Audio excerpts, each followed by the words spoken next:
to make a qualification pack. Qualification pack is a base on which the curriculum is being developed, on the base on which the physical social infrastructure is being developed, on the base on which assessment takes place, certification of a candidate is being done, and the placement to the candidate is being provided in the various industries. So that's the first major responsibility. Second responsibility comes into designing and providing guidelines of having social infrastructure in terms of training facilities. Training facilities are directly proportional to what we have to teach in our qualification packs or the courses. Mobilization or availability of the right candidate, setting up the requisites of candidates who is eligible at what level to get enter into a particular course is a responsibility of a sector skill council while developing the qualification pack. What is the minimum qualification of a trainer? What's going to be the minimum experience of a trainer? How the trainer is going to be certified falls under the second category and the responsibility of a sector skill council, which is directly linked to the development of the qualification pack. Third responsibility which comes into picture is the assessment of the candidate. Once the course has been defined, when the course has been designed, training has taken place, the final and the second last and the uttermost important part is the right assessment to the candidate. So Sector Skill Council, being the industry-led body, are the nodal agencies in India to conduct assessments in their respective sectors. Fourth and the last final point is providing employment opportunities to the various candidates who are being trained either in the government funded models, either in the paid models, CSR models, whatever the model of the training is, how we are going to engage the candidates in the employment methods. It can be a wage employment, it can be promotion of their entrepreneurship skills, it can be the latest flexible model of apprenticeship. So these are the core areas on which a particular sector skill council work, and we as a FFSC works in furniture and fitting domain.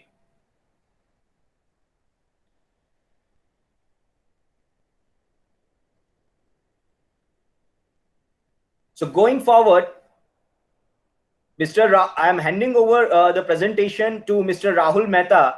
Post that, we will be showing you few videos what we have done so far over last 5 years, precisely over the last 4 years, and how other engagements are available where industry can collaborate to have a quality candidates. Over to you, Rahul. Thank you, Devesh. Good evening, everyone. I hope everybody is having a safe and a good time in their own cities, at their own houses. Picking from where Devesh has left, the idea of the session is that we are able to showcase the benefits that the industry can get in today's scenario, and it can capitalize on that from the perspective of skilling. So, without wasting any further time, I would like to start the presentation, and would be more than happy to answer any queries which are there.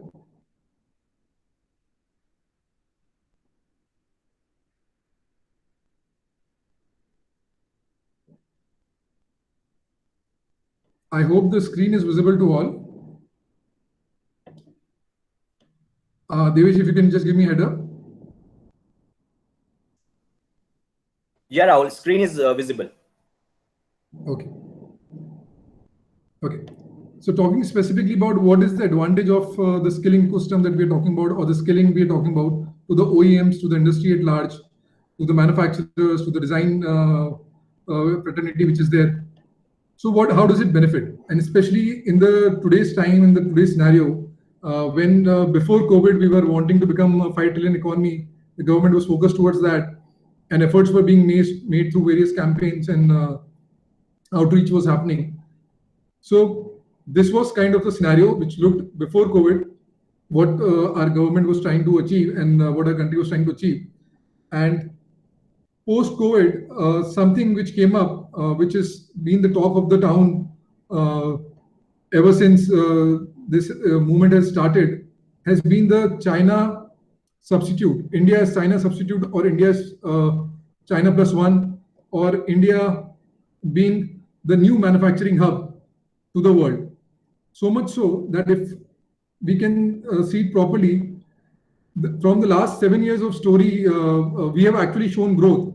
And this capitalization that is happening, or this opportunity that we can see today in terms of India being considered as or looked upon as a manufacturing substitute, is because of that story, growth story which has happened over the period of last 7 to 10 years. So from a 1 lakh crore market size, we have gone to a 1 lakh 80 crore market size. From 2 to 3% Indian organized market, we have gone to 10 to 15% Indian organized market. From 7 to 8% imports that were there initially, the imports are getting majorly substituted by Indian products. And the 80 to 90% unorganized market which was there is getting more and more organized, as we say. So clearly it can be seen that yes, there was an opportunity which was in the making, and because of which today when we hear news like that the Commerce Ministry has chosen modern modular furniture as 12 champion sectors, then it is no surprise, but actually the right time that we can actually tap on this opportunity, being part of the furniture and fitting industry. But the big question is, are we ready? Because when we talk about becoming a superpower, when we talk about becoming a manufacturing hub to the world, there is a lot at stake and there is a lot that needs to be done, and we are trying to become competitive to the world. But are we really competitive with the world, with the likes of China, with the likes of Europe? Are we really there? So let's see from the model of how manufacturing industry works and how the industry functions. So today we will primarily focus on the manpower part of it, which is through the skilling, and see if we are ready or we need to do something about it. So it's my belief as well, and which is showcased in this statement, that you may acquire the physical infrastructure with the investment of money, but social infrastructure takes investment of time. And to make India the skill capital of the world, we have to invest now. As per a skill gap study that we did with ENY in 2016-17, we estimated about 51 lakh jobs across various job roles in our industry. This number goes up to 95 lakhs by 2025. This was before COVID situation happened. And with the COVID impact, with the migration, reverse migration, and all those things happening, these numbers makes even more sense for now. But the challenge overall has been finding the right people. When we say that we need these many people, but actually do we have the right people who can be competitive or who can put us on the competitive stage? So the question that we frequently ask ourselves is, do we have enough skilled workforce? If yes, can we easily identify them? If not, then are there enough training schools or enough infrastructure available that can actually help us in creating that kind of a skilled workforce? And in the same time, when we are talking and trying to become the world leader and trying to be competitive at the world stage, we also need to see how they do it or how they have been doing it. So it's a very interesting study which has been showcased here, which was done by Labour Bureau, which says that if we have to map the skilled workforce by country, then the likes of Korea, Japan, Germany, UK, they have all the skilled workforce in double digits, and double digits not like 10 or 15%, but double digits which go above 65%. And in India, it is a surprising figure of 2.3% only. Now, when we go deep inside the problem and try to understand what is the issue, we see that the major issue is that our skill sets in this country have not been defined properly and do not have a common definition. So it's not that India doesn't have skills, but one big challenge which is there is that the occupation standards have not been created, and that's why these skills have not been identified. Like today we have identified job roles for for doctors, for lawyers, for management guys, for CAs for that matter. Similar way, we do not have the standards identified for a majority of the Indian sector, which is unorganized. So because of lack of occupation standards, we can't identify the right skills for jobs. We can't have the right training institutions. We can't have the right trainers and assessors. In short, we cannot have the right people. So how can we actually capitalize on the power of occupation standardization and transform from there on? So to showcase that, First of all, we need to understand that what is the transformation that the occupation standardization brings. This is a very good example showcased here, which kind of shows the transformation that happened from in the demand of stenographers from 1870 to 1930. In 1870, the companies were making keyboards for typewriter in their own format. So let's say a company A was making it, he had its own format. B was making it, that company had its own format, which by the usage of QWERTY keyboards brought so much standardization and so much increase in the demand of stenographers that the numbers increased from 200 in 1870 to 8 lakh in 1930. It also made the overall training cheaper, more easier, approachable, and increase the overall productivity. So this can clearly define that how standardization can help us in our industry today. And we've had conversations with a lot of industry partners, and coming from a manufacturing background myself, I know that in the corridors, we always keep talking about that we don't have the right skill sets, we don't have the right manpower, we don't have the right training institutes, and how standardization can actually help all of this. So clearly, standards give us a common vocabulary, a common language, which can be used by the academia, by the industry, by the government, to actually define a job properly, to define a skill properly, to define a proficiency level properly. Now, to give an example, how world is doing it, and since how long they've been doing it, because we are trying to become competitive to the world. Next slide would give you some understanding. So Canada, United Kingdom, America, Germany, all of these countries have their national occupation classification by different names and nomenclatures going on since more than 30 years. And Germany being one of the leading fronts in the vocational education and training ecosystem, and they have been able to capitalize on this in the best way possible. I would like to take that as an example here and showcase what they have been able to achieve through this standardization and through having a vocational education training model in the last 30 to 35 years. So here's a small video which will give you an understanding of what is achievable.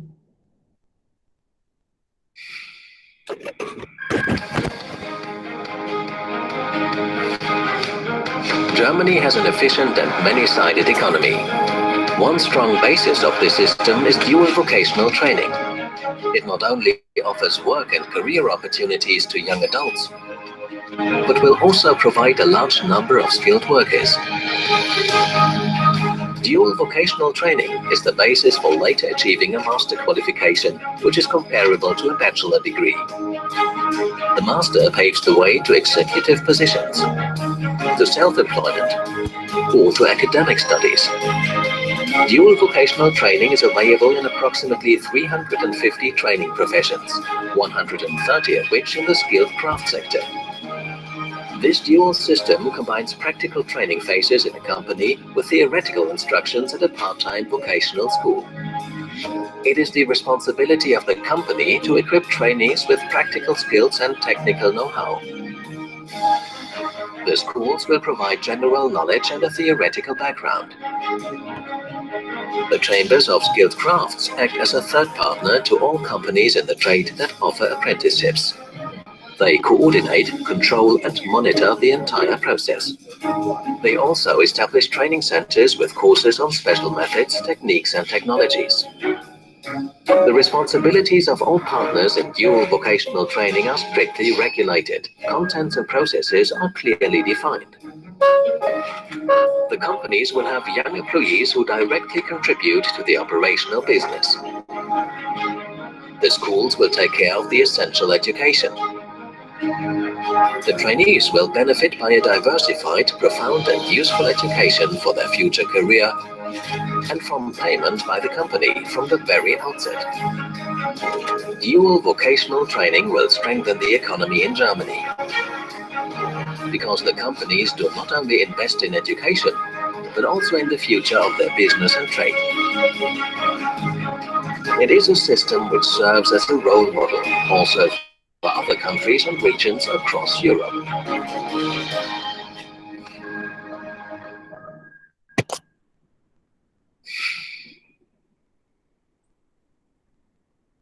So as we saw in the video, which is just showcased, that how having standardization helped Germany transform the way that they did. that they become a role model to kind of a lot of other economies, and the industries are going in a way or running in a way which just looks, like magic, because of the way how they have actually made the overall system in the country. So benefits of the occupation standards, if I were to say, the first and the most key benefit that we can talk about is that it provides the right standards for upskilling, reskilling initiatives which can be taken up by the academia, industry, and government at large.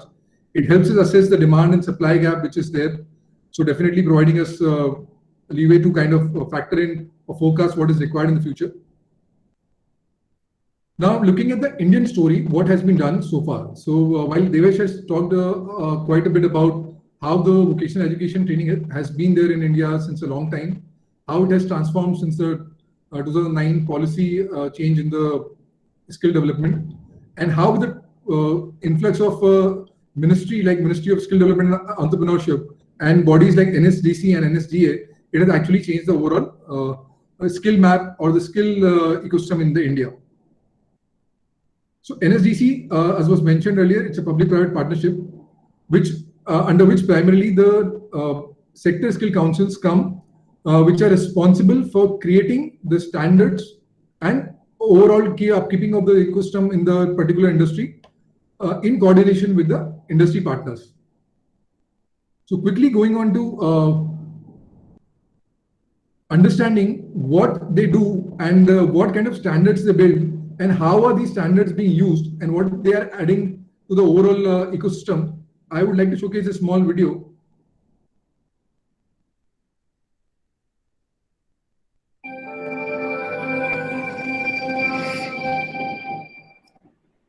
School और college के दिन होते हैं मजे के दिन, दोस्तों के साथ खेलना, कूदना, पढ़ाई करना और मस्ती करना। लेकिन जल्द ही एक और चीज हमारे लिए चिंता का विषय बनने लग जाती है और वो है भविष्य। फिर हम सब सोचने लग जाते हैं काम के बारे में कि काम कैसे मिलेगा, किस तरह से मिलेगा या फिर मिलेगा भी या नहीं। और ये चिंता जायज है, क्योंकि अगर हम स्टैटिस्टिक्स देखें तो हर साल बहुत से युवाओं को नौकरी नहीं मिलती, और ये इसलिए होता है क्योंकि काम देने वालों को आपके हुनर को पहचानने में मुश्किल होती है। उन्हें ये पता करने में दिक्कत होती है कि आप असल में क्या काम कर सकते हैं और कितनी कुशलता से कर सकते हैं और कितने अच्छे से कर सकते हैं। लेकिन NSQF के आने से ये सब बदल रहा है।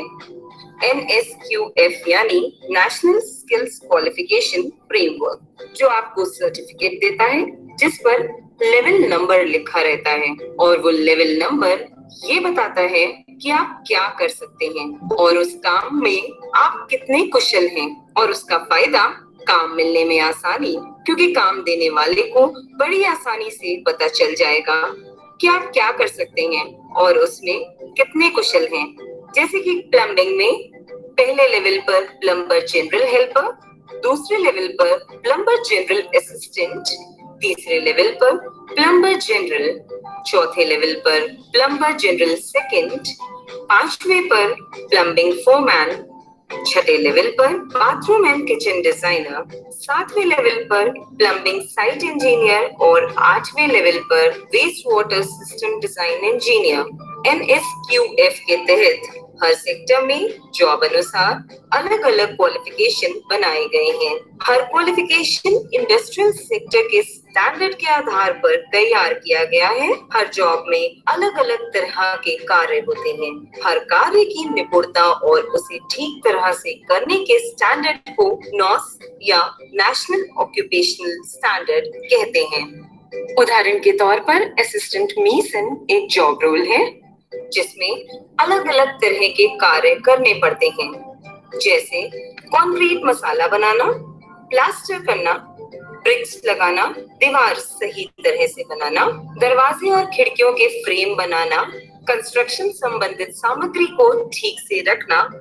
इन सभी स्टैंडर्ड आधारित कार्य को ही NOS कहते हैं। बहुत सारे NOS मिलकर QP बनाते हैं, QP का मतलब क्वालिफिकेशन पैक, जो अलग अलग जॉब के लिए अलग अलग है। NSQF के तहत सभी कार्यों को निपुणता और कुशलता से करने की ट्रेनिंग मिलती है। इन कार्यों को ठीक तरीके से प्रशिक्षण लेकर कार्यों को संपादित कर NSQF सर्टिफिकेट प्राप्त किया जा सकता है। और ये सब है बिल्कुल आसान। आपको सिर्फ NSQF प्रमाणित ट्रेनिंग लेने की जरूरत है, जो इंडस्ट्री के लिए इंडस्ट्री के द्वारा डिजाइन की गई है। तो देर किस बात की, जल्द ही NSQF कंप्लायंट ट्रेनिंग लीजिए। NSQF है आपके हुनर की पहचान।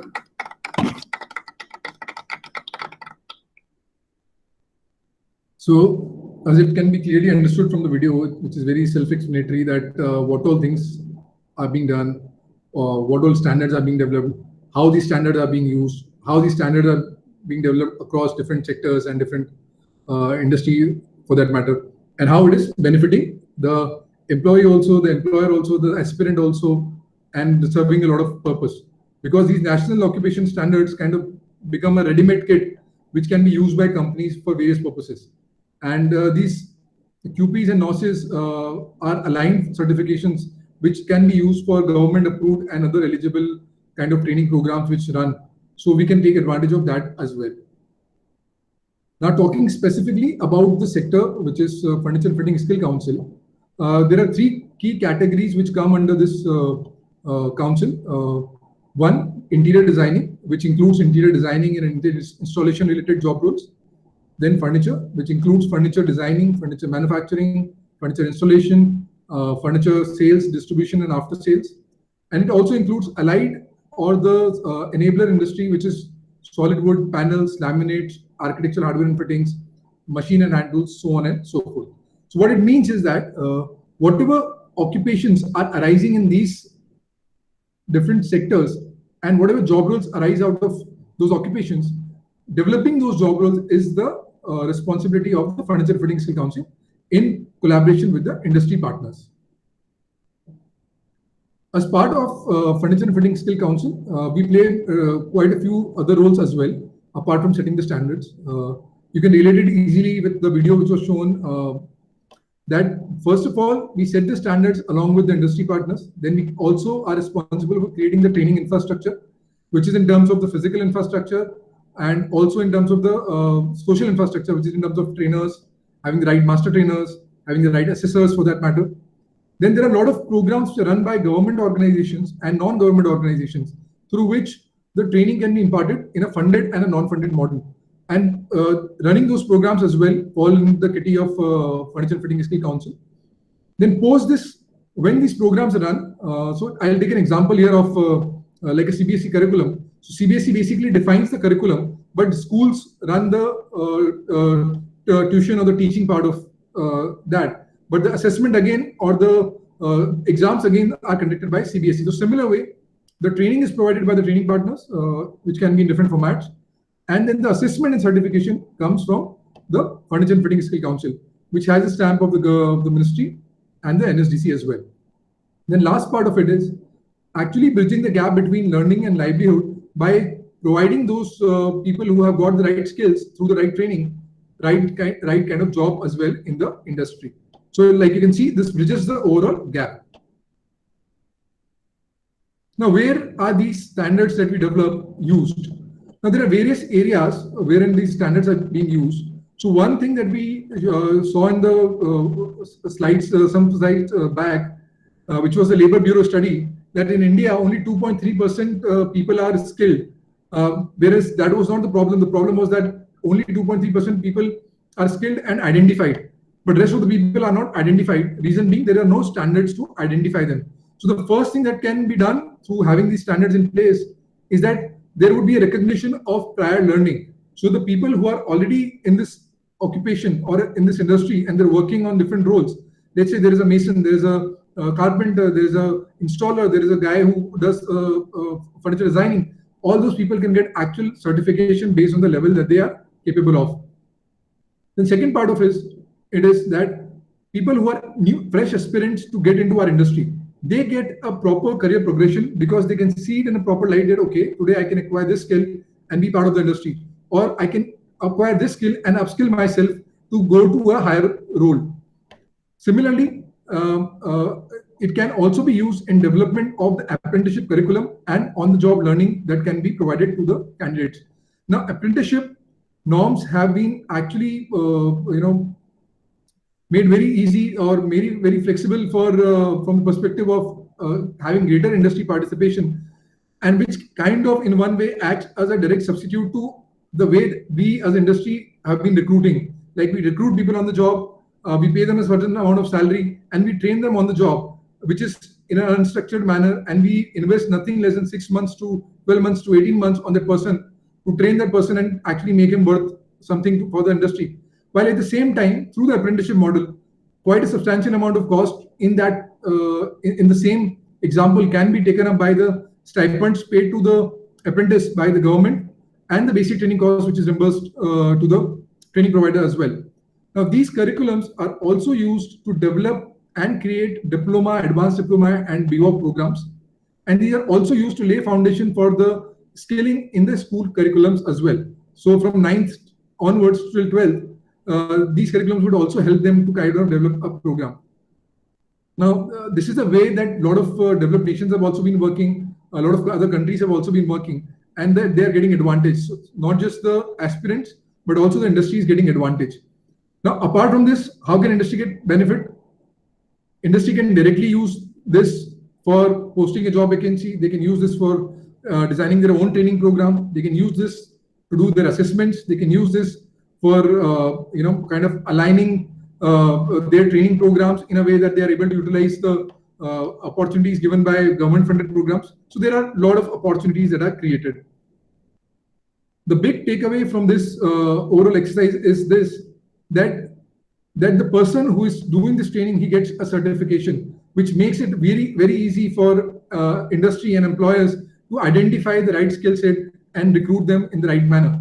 They get the mark sheet like we get it for 10th class, 12th class for graduation, and they also get a skill card which they can carry. It is like your debit card or a credit card, which they can carry with themselves, and they can always showcase that, yes, I'm skilled at this particular level, or I'm skilled in this particular domain. So over a period of time, what will happen is that, like today, we know which lawyer to go or which doctor to go when we have a requirement.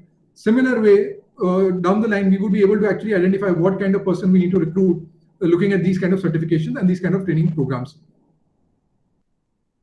To add more to this, having the occupational map of the industry, you can actually align your organizational structure, streamline it, have the right kind of job roles in place in it. You can do a proper demand forecasting and planning. You can also take advantage of the government and the customized training programs that are there. You can become part of the, you can take advantage of the skill management information system, which is run by the skill councils, wherein you can find database of recognized certified candidates. You can participate in the placement drives which are conducted by the skill councils. You would be connected with the industry expert network, and you can also be connected with the training infrastructure across country as and when it is growing and developing and getting added to the ecosystem. So definitely it benefits all, whether it is employee, it is employer, or overall as an industry. So just sharing, and that it's not just that we have just started this exercise. This has already been going since 2015, and over the last 4 to 5 years, a lot has been achieved as well. So there are more than 45 plus industry partners and associations which are part of the governing council, which come from various domains, from interior designing to furniture manufacturing, to project management and control, to installation services, to online services. Then there are 22 different job roles which have been developed over this period. There have been more than 100,000 beneficiaries, more than 1 lakh beneficiaries who have got benefit of the skilled training through either recognition of prior learning or through short-term training programs. There have been more than 60 apprentices who have been enrolled, and the apprenticeship being the youngest feather in the cap since January 2020, and this is supposed to go even further as we grow from here. But still, this is just the beginning, and this is just the start, and this is, we've not really achieved much because there is a long way to go to reach the level that we were seeing in the developed nations, and we have to go in the right direction. To give you a small understanding of the activities that have been conducted since early this year, January onwards, I would like to showcase this video.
So that was a glimpse of some of the activities which were conducted since January onwards, and more such activities have been conducted in past as well.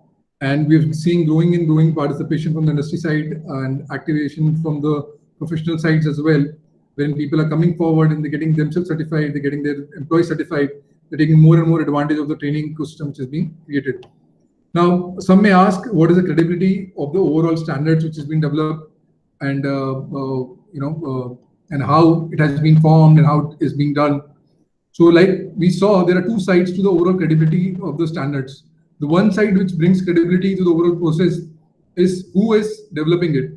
And that we saw that the industry, along with basically the government, in consultation with the industries, developing these standards. And that is what is the who side of it, which is covered already. Now comes to the next part of it, the other side of the coin, which is how these standards have been developed, the process with which it has been developed, because that is also very critical to have the trust and credibility in the standards overall. So talking a bit more about the process. So as we saw, the National Occupation Standards are basically comprising of those NOSIS, which are then clubbed into qualification packs, and then appropriate job roles are being created and being used for various purposes. So in this whole process, there are 4 different stages which are involved. The first stage is called occupation map development, and the second stage is called job role function analysis. The third stage is called job role detailing, and the fourth stage is industry validation and stakeholder approval. So what it means, and I would like to throw some light on this, is that basically industry collaborates on this exercise, and they come together to actually complete each of the stage. And I'm glad to share that over the last 2 to 2.5 month period, a lot of industry partners have come together to actually create this occupation map. And in the morning itself, we had one session, which was the first technical session that we had for the new session to develop and to revise and to create new job roles. So what it means is that we have created an occupational map of the industry, which is to imagine it and to visualize it. It is more like the organization structure of your company. Like you have different departments, you have different functions which are there, and there are different jobs, roles which are demarcated. It is something similar to that. The difference between the occupation map and the organization structure is that in the organization structure for a company, you might have certain job roles which are required as per your company, or certain nomenclature given as per what is required by your company. In comparison to the occupation map, which is developed by the council, which stands as a whole like a standard for the industry, and it has been looked upon in that particular format. And who are the people who are making it? Again, this is a group of subject matter experts from the industry. It is a group of academia. It is a group of institutions who are there along with it, who build these standards, and they actually do it on a continual basis. And that's one of the key roles of the Skill Council, so to say. So I'd quickly like to take you through one of the occupation map to give you an understanding of how it looks like and what it means. And then I'll take you to what is the outcome of this exercise when we do it, and what do we get eventually out of it.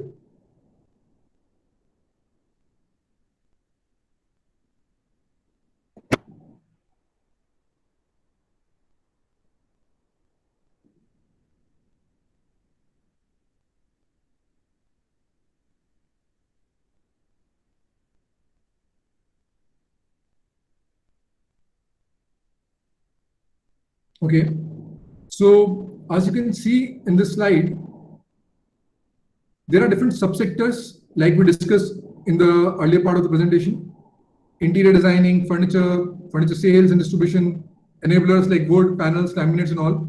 And you can see the word work in progress.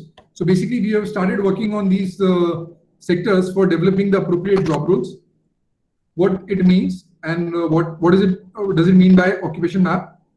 So as you can see here, this will look something similar to your organization structure.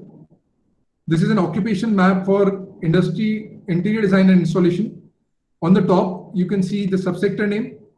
Below that, there is an occupation name. And then there are different levels which are as per the NSQF level. So the levels that you saw in the video, in similar way, these different levels have been demarcated. And as per the management hierarchy, different entry levels have also been showcased here, like entry, junior management, and so on and so forth. And if you go to the occupation part of it, so for interior designing, starting with trainee interior designer, a person can actually graduate from one level to another, and so on and so forth. Now, these different job roles are the ones which are basically used to create job role specific standards and training programs in that particular manner. I'll take another example here for furniture designing. So furniture designing map would look something like this.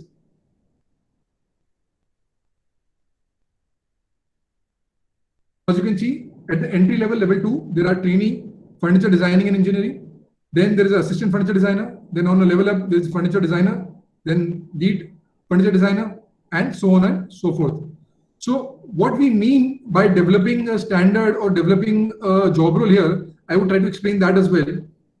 Now, let's say we pick the job role of assistant furniture designer. So we would be actually creating a job description. We would be creating the entry level criteria for that job. So similar to the way an HR department would actually write the job description for floating an inquiry and recruiting, In similar way, we are writing the, in a way, Bible for doing this particular job role. And that can be used by industry in various formats. So I'll take an example here from the furniture installation category.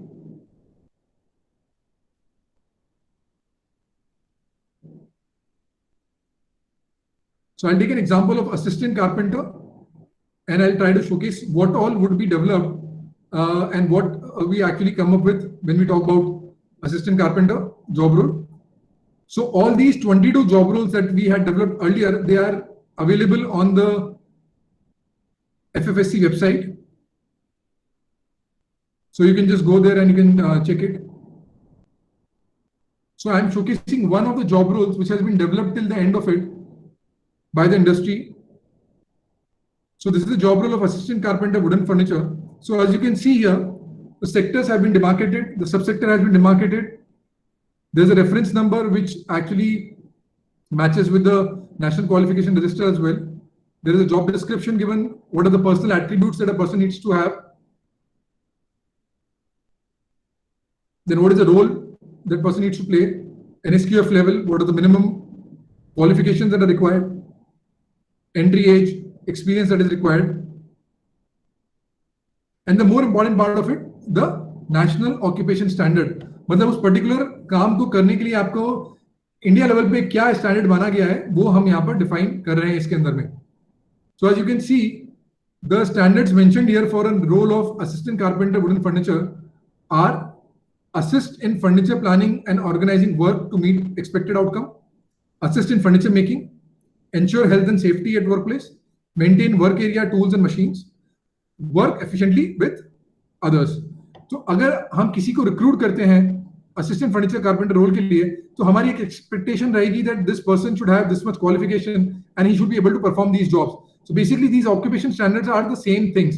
These are the KRAs that we expect the person to perform on. So I'll take an example of how much detailing we go into while developing these standards. So for example, I'll take assist in furniture making standard. So when I click on it, it goes to a page like this, wherein it further elaborates what is the scope of the standard assist in furniture making. So it breaks it down into two parts, cutting and shaping, and then assist in assembly of products. Now cutting and shaping is further broken down into different performance criteria, as you can see on the screen. So a person would be expected, when we are talking about the occupation standard of cutting and shaping, to be able to study all the technical drawings and help in marking on the wood as per the dimensions in the drawing using tri-square scriber. Cut the wood as per the specified measurements using appropriate tools and equipments, that is hand saw, table saw, circular saw. So all these kind of different performance criteria are also set while creating the overall qualification pack. So it is not just limited to the job description that a HR department creates, but this is more detailed into what is required for the person to be specializing in that particular job role. Along with this, we also develop the assessment criteria, like how many marks for theory, how many marks for practical, how what all performance criteria should be checked and how much should they be checked, what are the skills based trainings that are required. So all of that is covered, as you can see here. And once this document is made, we go to the next level, which is basically making the model curriculum, which can be used by various agencies for doing the training, whether it is apprenticeship training, whether it is a short-term training, whether it is industry who wants to do their own assessment. So the model curriculum kind of looks something like this. It has assessment criteria, it has the training outcomes, it has all the modules which are laid out. So now just imagine that even if when you have access to something like this, you can design your own training program. Let's say you want to do a training in-house for your own teams, you can do that. Or if you want that as per this training program, a training should be organized for them, even that is possible. And you have a more structured way of understanding what your teams are getting trained on, or what a person who has got trained on this thing has actually learned in the process. So I hope this has given you quite an understanding. So I've covered the step 1, step 3 here. And post this, while we make all these documents get validated by the industry, the stakeholders who are there. And after that, we use it for various job roles and various training purposes. So as an industry now, what we expect out of you, or what you can see as value here, based on that, you can always collaborate, contribute, and be more competitive with your own self, with the industry at large, with the world market at large. And to do that, since industry plays a very important role, an integral role in creating all of that you've just seen, we would definitely like to thank the industry and also the partners who have been there in this overall exercise. So like you can see, there are names from the different sectors. Like there are names like, the laminate leads who are ICA Laminate, or the fitting guys who are there, Hetek, EPCO, Utturkas, or the machine guys who are there, Capel, or the project PMCs and the interior guys who are there, Nasi is there, NAS Contracts is there, and so on and so forth. So all these people are part of the council, and they are kind of contributing throughout to kind of help us in going to the next level and streamlining the standards in the industry. So we definitely look forward to positive collaboration wherein we can help each other in growing, because this is just a beginning, as we would say, and there's a long way to go from here onward. So with that, I would invite you all to become part of building the occupation standards, and I would open the round to question and answer session so that we can take on your queries and your questions and answer that from there onward. So Devesh, if you would like to chip in and add something, you can do that, and else we can take up the question and answer. Yeah, Rahul, thank you for handing over me the session.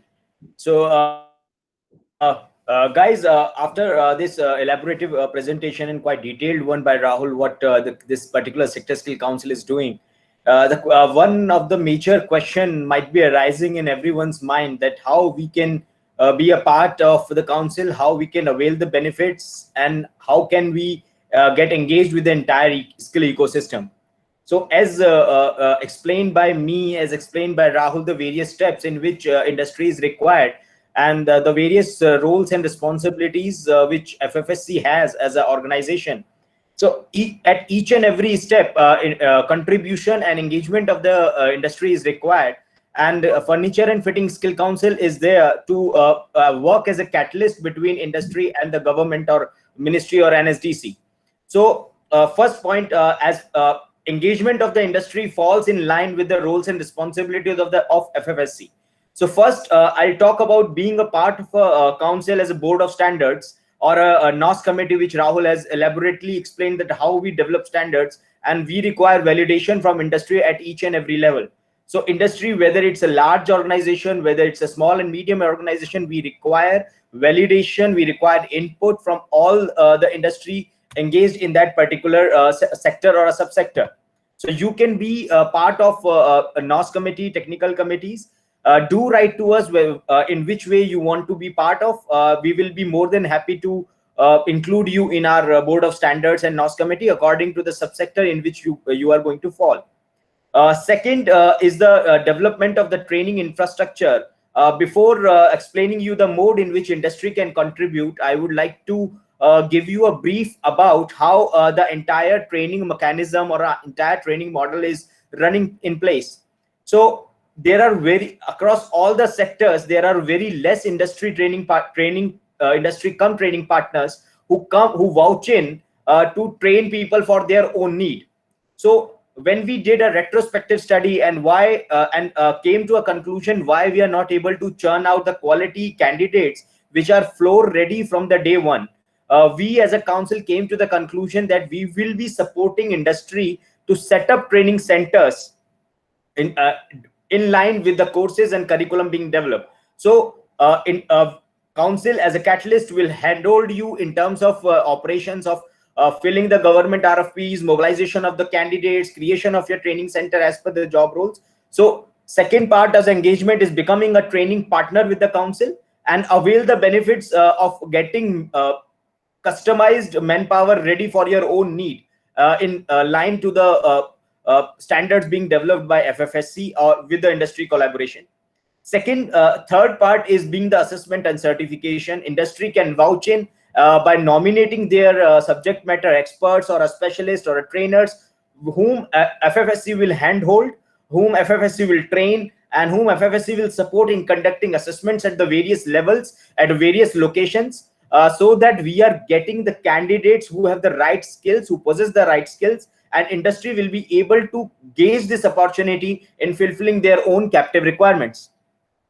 And last part is the apprenticeship part. We are looking forward to organize separate sessions for how industry can avail the apprenticeship, because it's going to be a single session, because it's very easy, but industry in the furniture sector needs to avail it in a very bigger way. Last part is world skills. I guess most of us might have not heard about world skills. Anyone has heard about world skills? What world skills is all about? Anyone? Yeah, Rakesh. Rakesh has heard about world skills, so I'll give you an introduction. That world skills is a Olympics of skills. It's a international competition which takes place every 2 yearly, and there are total 52 trades, and trades are like, if I talk about the furniture sector, it's carpentry, cabinet making, and joinery. So we are participating in these three trades. We have started participating as a furniture skill council from 2017. We participated in cabinet making in 2017. IRAJ Evolution Design Company Limited was our training partner. And in 2019, we participated in joinery and cabinet making. IRAJ Evolution Design Company Private Limited was our training partner for cabinet making. Bharatiya Skill Development University was our training partner for joinery. We conducted various boot camps, trained candidates, and took candidates to Kazan, Russia. So the entire method of organizing the world skill set, the competition starts from a district level, goes to the state level, raises to the regional, then national level, and then it 5 to 6 months of training, and the candidates go, a final candidate go to the world skills. So in 2021, India is preparing for World Skills Shanghai 2021. It's in Shanghai. So how industry can be a part in this journey to world skills is that you can nominate your technical experts who can be a part of with the Furniture Fitting Skill Council as a trainer, as assessors during the state competition, regional competition, national competition, so that we are getting a final candidate who is worth winning a medal at the international platform. Second is you can be a sponsor partner with FFSC in terms of anything, like you want to sponsor raw material, you want to sponsor the tools, machines for the competition, which will be going back to you again, or employ the candidate post world skills, or the candidates who participated in the regional competition, national competition. Because as I see, world skills is developing as a national pride, and we need to be more we need to collaborate in a bigger way, so that we can reach to a journey where we are winning the medals in the world skills. And so FFSC is open to invite industries to be a part of FFSC as an industry member. And you can write to us. You can write to Rahul Mehta at coffsc.in. You can write to Shrikant Sasi. We will be sharing you the email IDs. And before going into question and answer round, I would like to show you the video of a World Skills 2019, which took place in Kazan. So that it's going to give you a brief introduction that how the World Skills is all about, how it is driving the passions in various other sectors.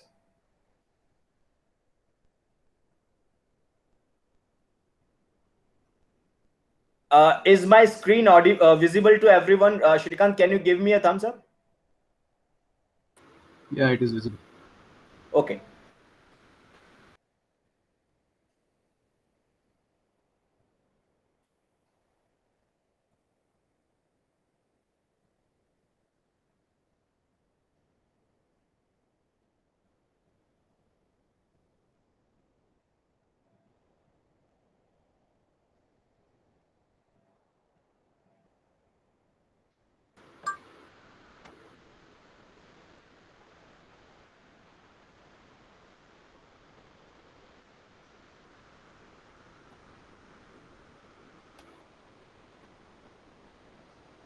Devesh, the sound is missing, I guess.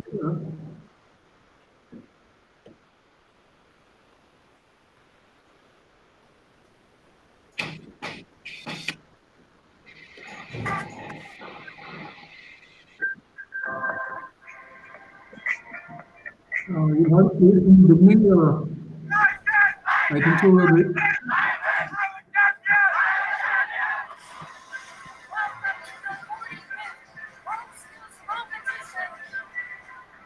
Every one of you is a champion. Savor every moment. And of course, enjoy yourselves. Welcome, India!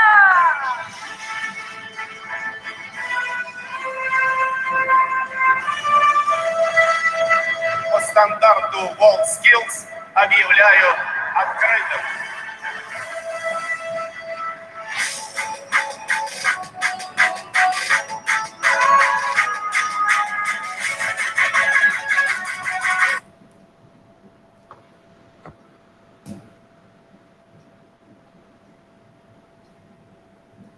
So,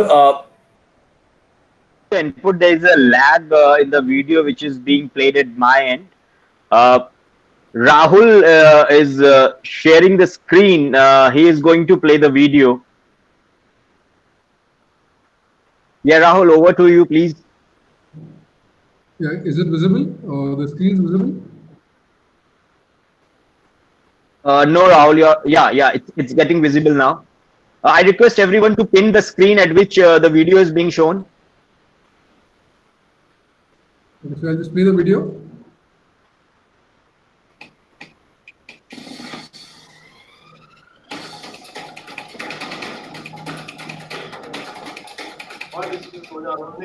आप काम करें, सफल हो इस कामना के साथ बहुत बहुत सबको नमस्कार, सबको Welcome to Kazan. Welcome to Russia.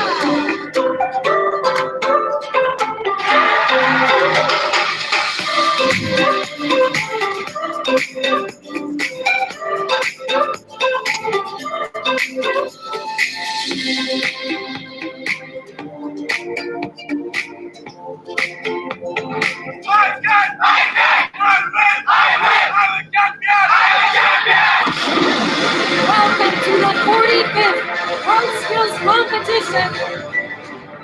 Every one of you is a champion. Savor every moment. And of course, enjoy yourselves. Please welcome India.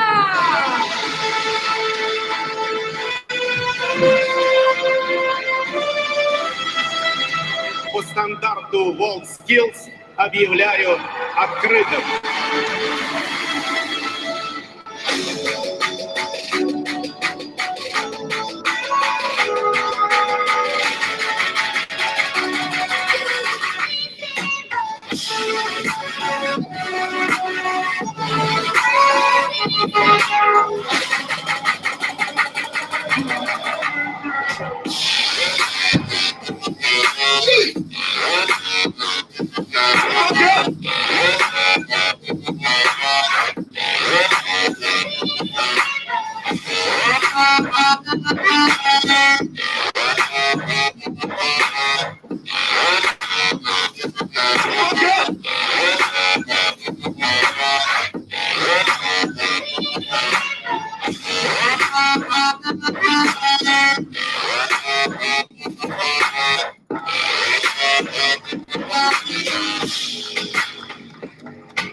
Спасибо, Татарстану. Спасибо, Казани.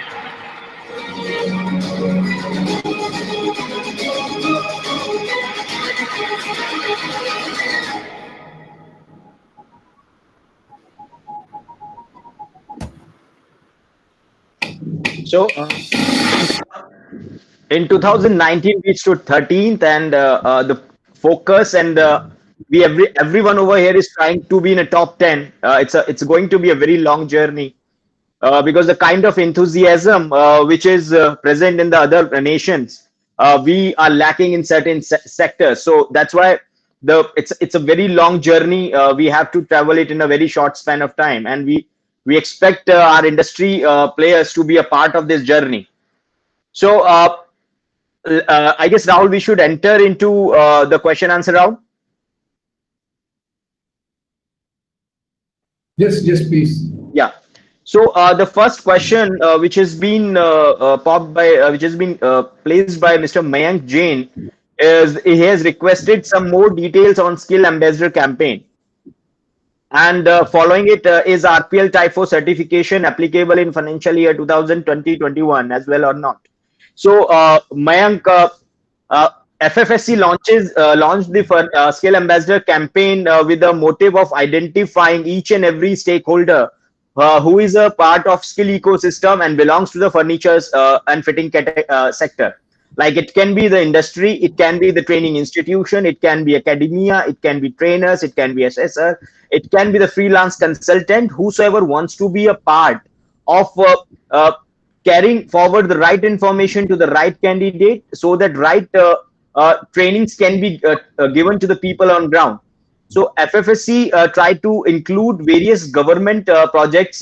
First step was to include the government projects like RPL recognition of prior learning. We executed recognition of prior learning via Skill Ambassador campaign. We identified the skill ambassador who mobilized the people from the carpenter community, and we took care of their trainings and certification.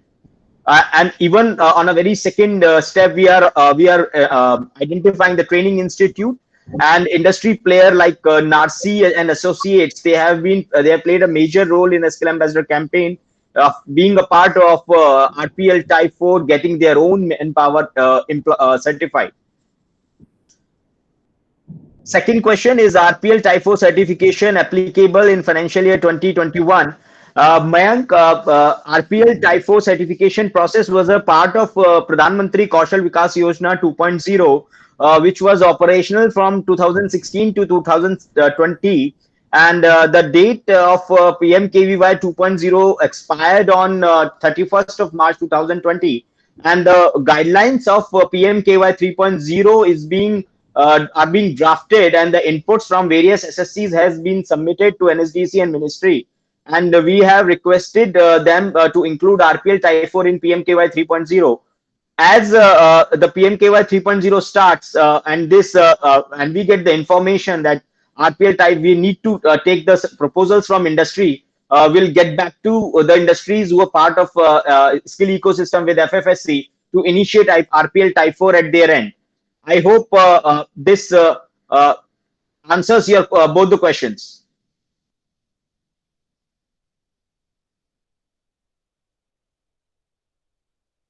Second question is by Rakesh Kumar Raj. Is Paitha collaborated with FFSC? Till now, we are working with Paitha on on training front, but Paitha is not collaborated with FFSC as an industry member till now. Another question by Mr. Naren Singh. Any new government funded program for skill development in woodworking? So, Mr. Narendra, I have mentioned while answering Mayank that PMKVY 2.0, the central government's flagship scheme, PMKVY, has expired. The second version has expired on March 2020, and the new version 3.0, which will start from 2020 till and it will last till 2025, is on a verge of getting formulated, and we are expecting the implementation from August or maximum by October 2020. So that's the central government initiative, whereas There are various state governments also. They have their own flagship programs. They have own state funded schemes. Yes, there are, but everything has is being on a verge of getting new funded new models of their trainings. Hope that answers your question.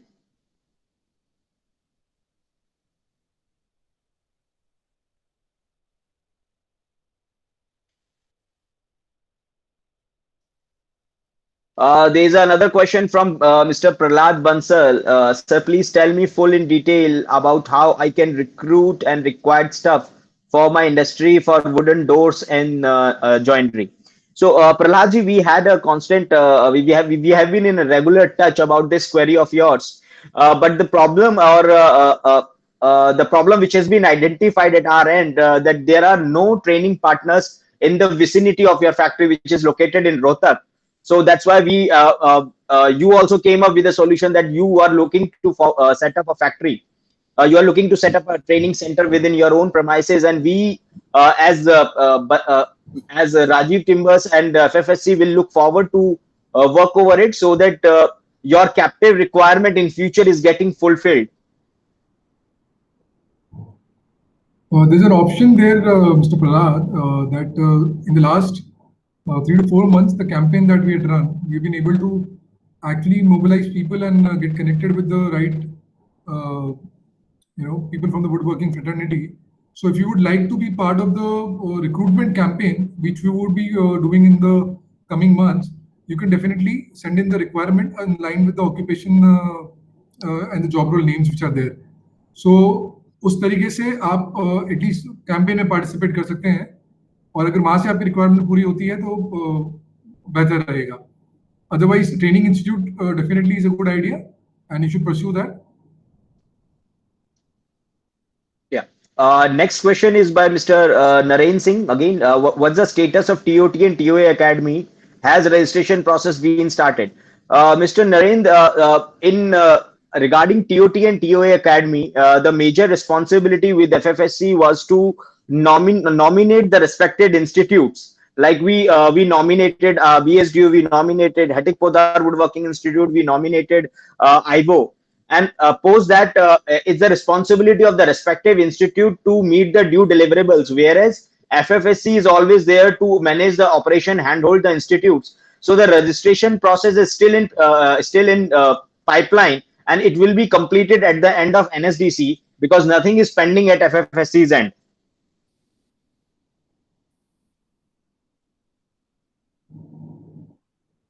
Mayank Jain, how can we take a part in state-driven projects such as Rajasthan government via FFSC? So, Mayank, FFSC is like we have briefed you about what is the role of FFSC. With Rajasthan government has a state skill mission known as RSLDC. They have their own schemes, like there will be some PMKY state component, there will be ELSTMP employment linked short-term training program, there is Rajasthan state linked training programs which are being run by RSLDC. As an organization, you need to apply to those RFP, whereas FFSC being the catalyst or being your advocacy partner to states, we will be accompanying you. We will be managing your operation in terms of putting on the RFPs and getting a better communication with RSLDC. We can definitely have a separate talk over this. Do drop us an email that you would like to collaborate with RSLDC in furniture and fitting sector, and it will be totally a pleasure to work with Rajasthan. Just to add on to that, I would like to mention here that we are in the process of refining our overall training ecosystem, and when I say that, we are identifying the industry-led training partners and industry-led training centers wherein we can actually have a proper training being provided. Because a lot of times what has been experienced in past years is that people who are not from the industry, they got into the training as a business model, but they've not been able to create the impact that is required and not being able to actually provide the manpower which is required by the industry at large. So for that purpose, we are very cautious about who we partner with in terms of the training partner whom we advocate for and who we promote going forward as well. Because it is very important. Until and unless a training transforms into a placement or into industry finding a right person through that training, it is of no use, or it is of very less purpose to the overall industry. And that is a core purpose for having a skill council dedicated to industry, that we are actually able to cater to the requirement of the right manpower from time to time. So understand it in this way, that we are like a big HR to the overall industry and the sectors that are covered under the FFSC domain. So that is our primary goal, and for that we are definitely looking forward to better the quality in terms of training infrastructure, both physical and both and social as well. Yeah. Another question by Rakesh Kumar Raj. Can I be a trainer with FFSC? Here you have given your experience. So Rakesh, to be a trainer, you need to have at least minimum 5 years of working experience, minimum 2 years of working experience, as per the trainer's prerequisite mentioned in a qualification pack. So so the experience which you have written over here is quite less. So we request you to gain more of industry experience. Be in touch with us because youth like you is going to be the future in furniture industry. So gradually, when you gain experience, you can automatically become a training partner. There will be no roadblocks. So another question by Mr. Prahlad Bansal: how to be a part of that? So Prahladji, part as a training center or as an industry partner? So placement, you are telling on next month you are going to have a placement round. Yeah. About that. Yeah, about that. See, what mode we generally require is that we shortlist the candidate as per the geographical location. Suppose if the candidates are located nearby your factory, so we on request of industry, we give the contact list to the concerned industry.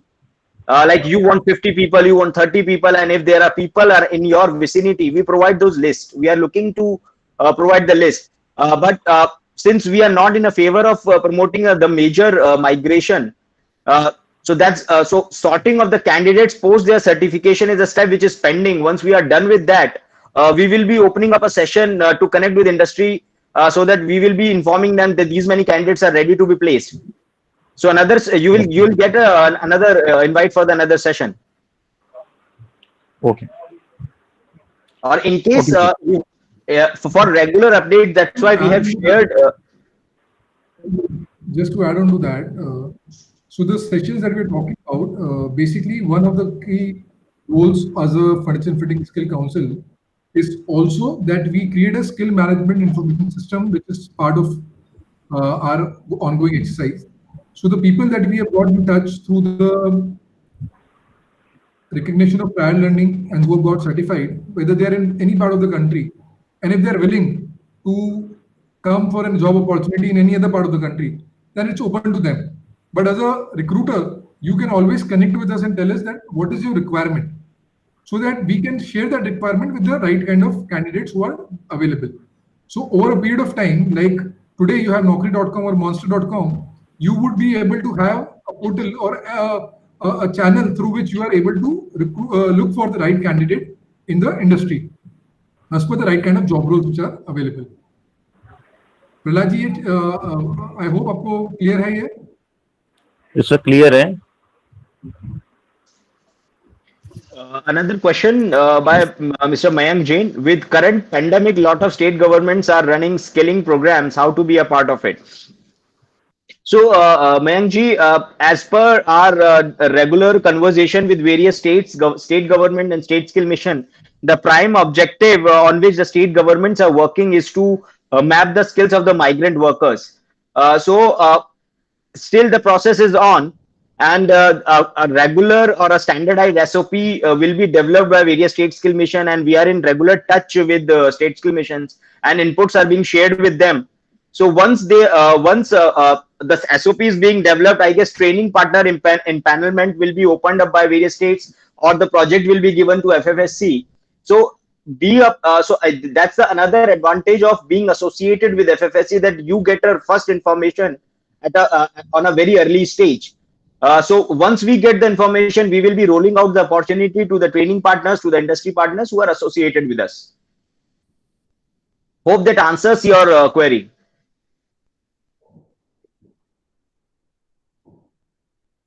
So another question, why do we not have common connecting job portal for carpenters and industry? Can't it done with FFSC website? Yeah, Mr. Narendra, we have initiated, we have launched a FFSC Mera Hunar portal, although it is not that much operational as of now, but we are working on sorting the data, connecting, developing industry linkages. It's a process of connecting both forward and backward linkages with available right manpower in between. So FFSC is working over it for entire furniture and fitting domain. Doing it via FFSC website is going it's going to dilute the entire mode. So, but yes, definitely FFSC is working over this particular creating a job portal. We have launched it, but we are just figuring it out. We are just refining it.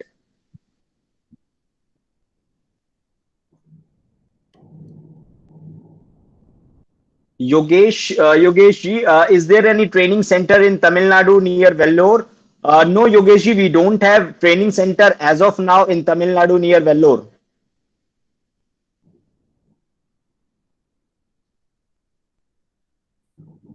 Mera Hunar is not working most of the time. Yeah, Mera Hunar is under the process of revamp. That's why you might be facing the challenges, Prahlad ji, because it's a total new platform, and data sorting, putting the right candidate, bringing industry on board is taking a lot of time for us. So we are going to make it more proactive in coming days.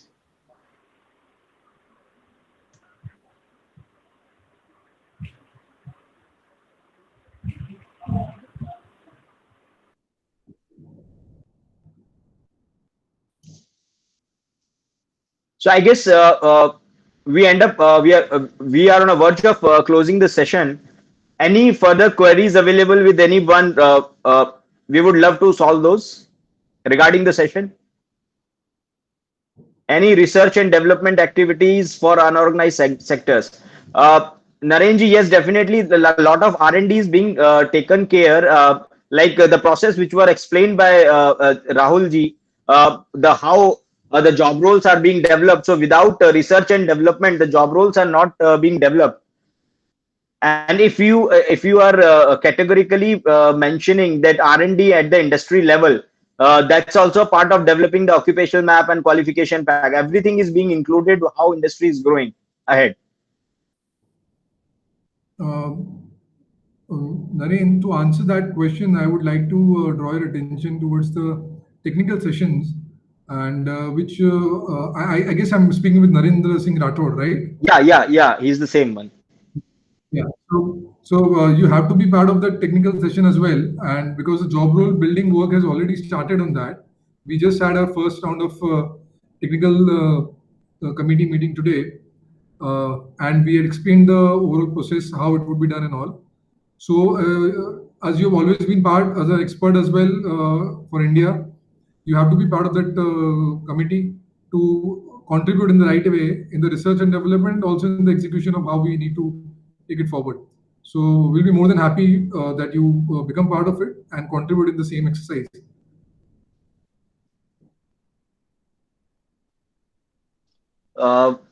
So we will be taking the last question from Mr. Mayank. Yeah, we would be more than happy to have something like that. But apparently, all of that what comes in media is not the same speed at which things happen, because Insta and actual happening is little different. So while we have started the exercise and we'll be sharing the forms probably with our industry partners also, so who can populate the data in their own respective divisions and areas for the people who are there. Right now, there is no such white paper which has been issued on the migration of people who are coming from one side to another. Nonetheless, there are a lot of states who are actively working on identifying who are these people, which category do they fall into, whether they are from construction industry, whether they are for woodworking industry, whether they are from some other industry for that matter. And they are trying to connect with the councils to develop appropriate programs which can help these people who have migrated from the place where they were working. But as of now, to answer your question, there is nothing concrete that has been issued, and not by FFSC at least.